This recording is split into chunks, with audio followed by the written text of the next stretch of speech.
Welcome to the Bold Moves podcast. We are so glad that you have joined us today. This is episode 10. We've hit double digits. We are doing it. It's so good. Have a party. Yes, we're glad that you're with us. And today we are talking about joy, which is a fantastic topic to talk about. When we talk about the fruit of the Spirit, this is God's love for you that is expressed by your rejoicing. It's joy that overflows out of your heart because of who you are in Jesus and all that he's done for you. And because of that, what I love about the fruit that is joy is the truth that I can experience joy in my life no matter what circumstances I find myself in. I think that's, to start out, is a good point, because it's not just happiness. It's not like I'm in a good mood because I had a good day, I won the lottery, whatever it is. I have joy because of Jesus and all that he has done for me. And here's the thing about joy. While that is a fruit that people are supposed to see, sometimes we have to remind people to tell their face. You know what I'm saying? Because there's a lot of people who are like, I'm a Christian and you should be too. Like, what are we talking? It's not adding up. I don't see the joy there. It's like being a named Joy and then not having any joy. It just doesn't make a lot of sense. Like if your name is Joy and you like, have some joy. You know what I'm saying? So it's a similar comparison. It's very similar. Yeah. If you have Jesus in your life, sometimes tell your face, right? You should have joy overflowing out of your life. That's good. It is what it is. So here's what the devil does. The devil does everything he can to steal our joy. Because, I mean, you see this in Nehemiah. It says, the joy of the Lord is your strength. I think that matters. Yes, like, if you are focused on who Jesus is, you're reminded daily of who you are in him, you are going to experience joy. And so if the devil can steal your joy, he steals your testimony. He steals the excitement and the passion that you have for God, and he gets you focused on the wrong things. And so that's why, honestly, joy, I think, is underrated as a fruit of the Spirit. It matters. So underrated. Yeah, it matters. Yeah. So let's talk about this. What are some areas in your life where you just experience joy, or maybe where the devil has stolen your joy? I think it's kind of interesting to talk about moments like that in life, and identify the times we've struggled or the times we've rejoiced. What do you got? Yeah. I've had a lot of joyful moments, like, getting married, having children. Absolutely. The typical. I'm trying to think outside of that. Big joy moment. I'm a big Peyton Manning fan. And I know you're a Bears fan. I am. So when he won the Super Bowl against the Bears, that was huge. You gotta be kidding amazing. me. Okay, that's a moment that brings Kristen joy. When the Colts beat the Bears in the Super Bowl. Tossing it back out to those Bear fans. Like, hey, we beat you. A moment that stole my joy, just to be clear. And we beat Tom Brady to get there. So that brings me a little bit of joy, actually. There it is. I actually went to that playoff game, like when they were winning the sectional. It was so fun. Oh, that's amazing. That's incredible. You were basically. Did they give you a ring because if you were there, you were part of the crowd? If Peyton Manning sees this, I'll take one. I was going to say you need to be a part of that ring ceremony, and I know it's already happened, but that's funny you said that, because just like Tim just said, like, that moment completely stole my joy. Because being a Jags fan and having the Colts in the same division, Peyton Manning won. I know. To be clear for everyone watching or listening today, the Jaguars are a minor league team in the football system. Yes, it's a minor league team. We're trying to squeeze into the NFL, but but that really stole my joy. I didn't sleep for about probably about 2 years after that one. So it was kind of the next loss got you refocused on it. Upset. Once the Colts lost the next season, I was back. But for that whole summer, I mean, I had to sit in that victory of the Colts. I couldn't. So that, thank you for bringing that up, because now I lost some more joy. Just for fun, to lean into that moment, that night, the Super Bowl, Colts and Bears, we had hosted this massive Super Bowl party. We had like 200 or 300 kids at the church we're at in Lakeland. And I'm sitting there as a Bears fan, and that Super Bowl started, I remember, with Devin Hester returning the opening kickoff for a touchdown. It's like, unreal start. You talk about joy. Like, yes, it's happening. We're going to do this. And then Rex Grossman was Rex Grossman through terrible passes. Peyton Manning was Peyton Manning. And there was a moment in that game where the Colts recaptured the lead. And I swear to you, the most annoying kid in that youth group was in my face going, "Ah!" And that's the closest I've ever come to physically assaulting a teenager in my life. I wanted to punch him in the face. Absolutely. I don't blame you. Like, you just That kid deserved a left hook right to the face because, I mean, that's... Yeah, as a Bears fan, to endure all the years of just terrible football and finally have a shot. Yes. It steals the joy. And then that kid who had barely really been born because he was only probably 13, no idea. To come up in your face. It was brutal. I don't blame you. It was brutal. Way to have self-control, which is another podcast episode. Yes, it is. It is. I'm just sitting here happy. We won. Yeah, she's still happy. Yeah, I'm still mad, but it's fine. It's fine. So when it comes to joy, I mean, those are fun moments that we're talking about, like based on the Super Bowl. Those are moments that bring you joy or steal your joy. I think it's really important that no matter what situation we find ourselves in, that we always stay focused, never lose sight of the fact of who Jesus is, the way that he loves us, that we are forgiven, that we have a future. I mean, when you think about life in that big picture way, and you're focusing on the eternal perspective, there's always something to be thankful for. There is always reason to have real joy. And I love that my state of mind, let's call it happiness, my joy, it's not contingent on anything that's happening around me in my life or the situation that I find myself in. I just want to encourage you, maybe you're listening and watching today, you're in a tough spot. Like the devil is trying to steal your joy. Don't forget today who you are and how dearly loved by God you are, because you matter to God and you have been forgiven. You have been set free. And I'm thankful for that. That changes things. Yeah. Well, and I think one of the things I love too is you're talking about that it's not contingent on something. Just the classic verse in James, but it's so true. It's like, consider it pure joy when you're facing trials. Like that is actually the most opposite thing you'd think. You know what absolutely. I mean? And we've heard this before, but it's this idea of joy really being a choice. I think happiness is more of a feeling, and joy really is a choice, because you look at that, and James is writing that, and it's like, wait a minute. How in the world can I possibly have any sort of joy in the midst of any trial? And he's actually saying, hey, like, you actually got to choose this. And that's based on, again, like what Jesus did for us and having that hope. And when we have that, like you said earlier too, like our face should show that. Like, why are we walking around like looking like these hopeless zombies? I mean, we have the hope of the world. And if we're going to be people that like, have a contagious walk with Jesus and people want to see this, to me, joy is the thing that is going to be the interest. Yes. Because if there's no joy, why would I be interested in a set of rules? Is what. Why would I want to become a Christian if I'm just angry all the time? Right? It just looks like a bitter person that follows these rules that's trapped. We're the opposite. We are people that have hope, that have freedom. And I look at that and it's like, dude, joy is a choice. So why are we not showing this? Yeah. And I don't do it all the time because I think we mess up happiness and joy. Yeah. And so, but that's a tough thing. It's a tough thing sometimes to choose it. Yeah. Okay, so here's the thing. We've got 5 great minutes coming up with a good friend of ours, Brett Rickey. He's going to drop some knowledge on us with this topic of joy. So let's give it up for Brett Rickey.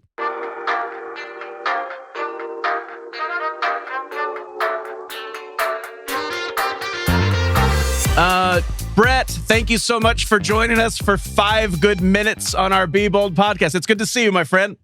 Good to be here. Tell us what things are like up in Oregon right now. Like what is, I honestly have never spent much time in that part of the world. No. What's that like? Talk to us. Is it a completely different culture? What are you experiencing? What's going on up there? Best part of the year right now, man. It's sunny outside and it's about 65 degrees. So I'm still wearing long sleeves and it's green, beautiful, mountainous. It's amazing, honestly. That sounds great. I mean, outside here, we've got cornfields and things of that nature. Yeah. Kind of flat. It's pretty boring. It's kind of like that, except not. Not at all. Basically the opposite. Yes, it's none of those things. All of those things that aren't awesome, we have awesome. Yeah, yes, makes sense. That sounds right. Brett, I love you, man. You have been a big influence in my life. You might not even know that, but you have been. And you're leading the way in a lot of ways for all of us. And when we're talking about this idea of joy, I'm curious, what are some things about this topic, this principle, that you've learned along the way or even experienced? I'm just curious what overflows out of your heart when it comes to joy. I was thinking, as you age up in life, things that bring you joy change. Interesting. When you're young, it's recreational activities and all of that, and then as you kind of have a family, you experience joy through your family. I think as you have children and watch them grow, that's part of the journey of joy. Is when you express love through your kids and watch them succeed. Now, obviously, that's part of it, familial love, and in ministry, when you watch people's lives change. Oh yeah, that's good. There's nothing like that kind of joy. Yep. So that's that. And then when you watch your kids as a grandpa, watch your kids give birth to kids. I mean, that's cool. That's joy. So there's different levels of kind of the joy that goes with the journey, and not just happiness. I mean, it's kind of a, you know that on the other side of your 40s, there's more life, and it is kind of fun that you can say that been there, done that with a lot of things. You don't have a lot to prove, and it's okay. Yeah, that so joy is kind of that emotion that you keep, like, how do you get it and live with it? Yeah. And so it was funny. I had my car worked on this morning, so That's always fun. Uber driver took me back, and he has a Tesla, and he spent 20 minutes on telling me about Tesla.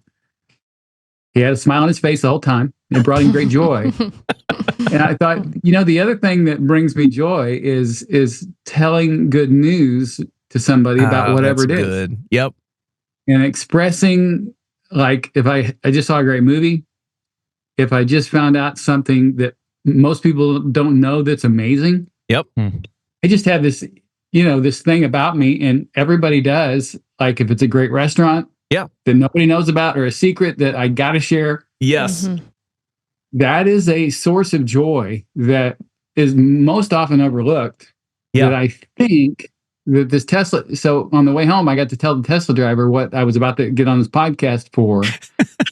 And talking about joy, and just to tell him that I'm a supervisor over churches and what I do. Yep. And the most joy I get is just telling people good news. That's fantastic. And so that is really the secret, I think, to experiencing joy in the long term for us as Christians, is to have joy in the journey by expressing the good news that we understand, that what God is doing in our life. It doesn't have to be the plan of salvation while we're out with everybody we meet.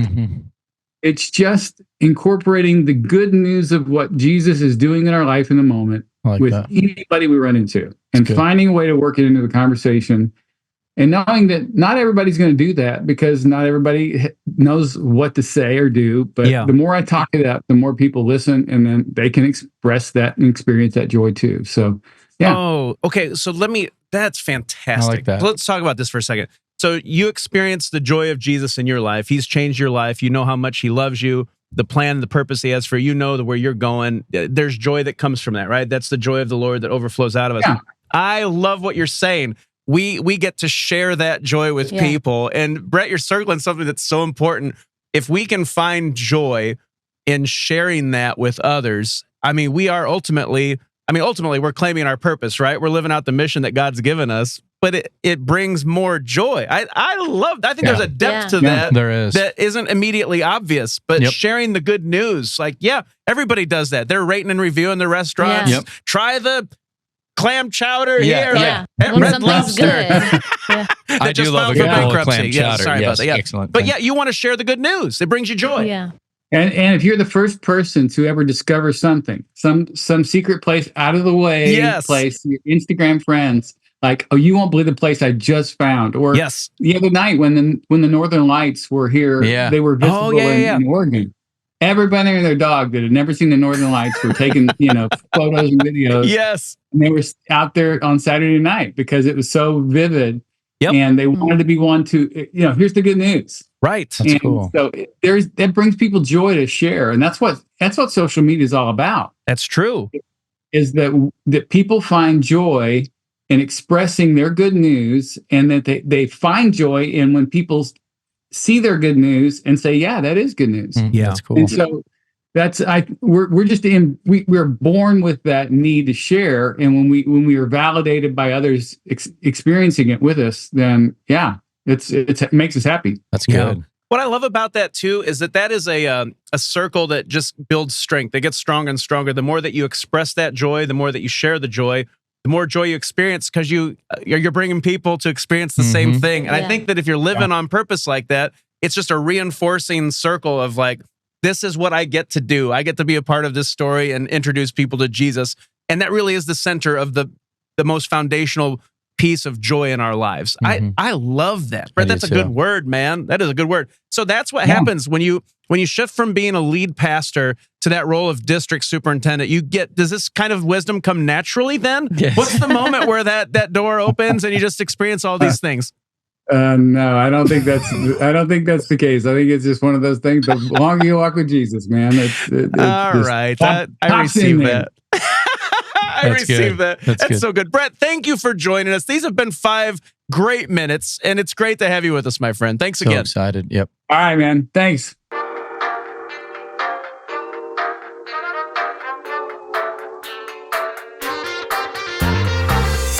Those were 5 great minutes. I love Brett. He is such a good dude. Yeah. I'm glad that he was able to join us on this podcast, dropping knowledge. And absolutely. I think to add to that, when we talk about this idea of joy, I just want to consider the idea that, and circle back to it really, the devil is trying to steal your joy. And there is a reason that he wants to do that. I'm always reminded of John 10:10. This has become a verse, like if you come to Crossroads at all, or probably listen to the podcast, I'm probably going to reference this.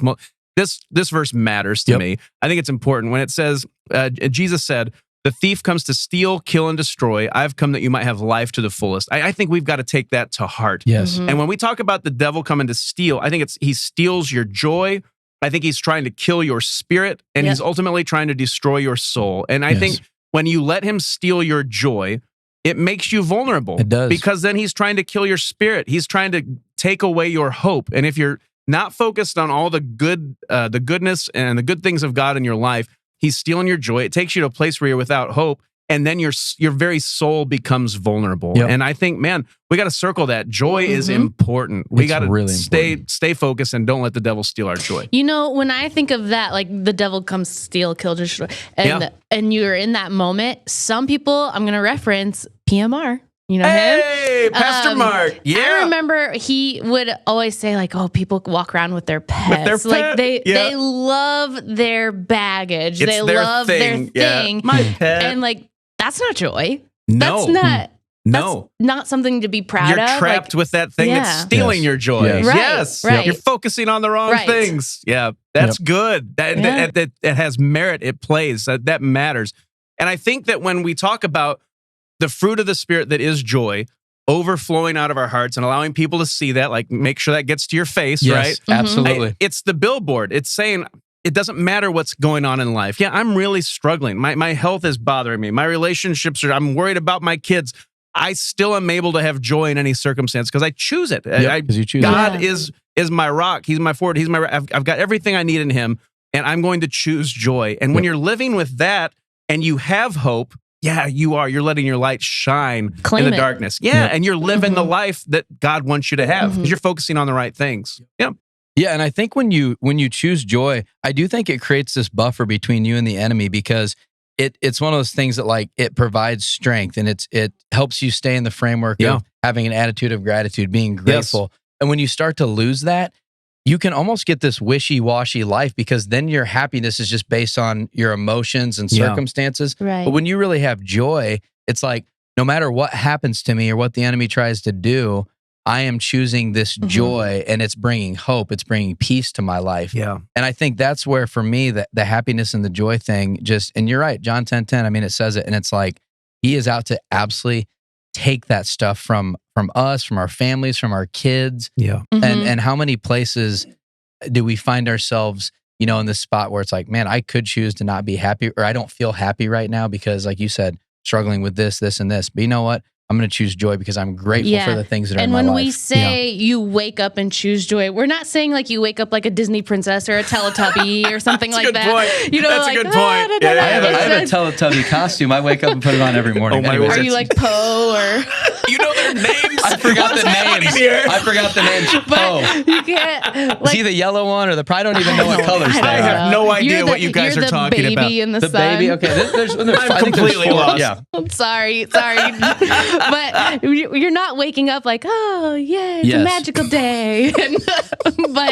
but just saying like, this is where I'm at. Yes. And I'm going to choose to focus on what God has for me. Joy. Yeah. You stay in you're exactly right. You stay in the reality of your circumstance because that's life. Yeah. Things don't change. You get let go from your job, and the next day you wake up, you don't magically just get your job back because today I choose joy. But it's like in the midst of that, I know that God is still working. He's still good. He's knitting things together, and I will choose joy. And from that, hope and peace will begin to come through that. So even in those moments where Jesus says you will experience trouble, yes, I know the bigger picture is, man, God's still got my back, and He loves me, and I'm His child. Yep. I want to read a psalm before we leave. I think that this matters. You think that's funny, Chris? I'm like, do you have a problem with She's still caught on the Teletubbies thing. She hasn't let that go. This episode has gone from lamenting John Super Bowl 10 to Peyton Manning, Teletubbies. And I still have no idea. I'm gonna have to Google Teletubbies. I have no idea, but it's the worst. I just think of Barney and that stuff. Read your psalm.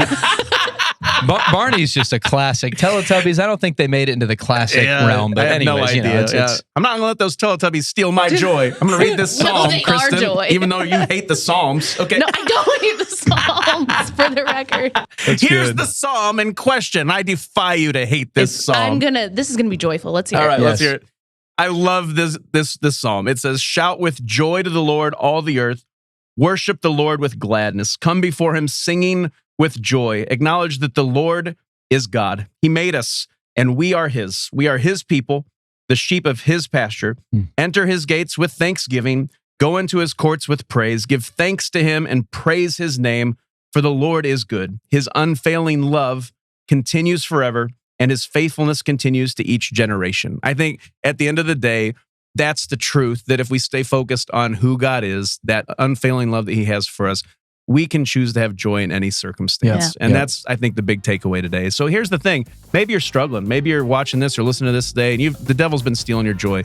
I think the bold move is, man, choose joy. Choose joy. Don't forget who you are. God loves you, and there's nothing you can do about it. Draw on that strength and be filled with His joy today. Yes. There it is. Yep. So that's I love it. It's time to make your move, you guys. Let's end it this way. Be bold. We'll see you next time.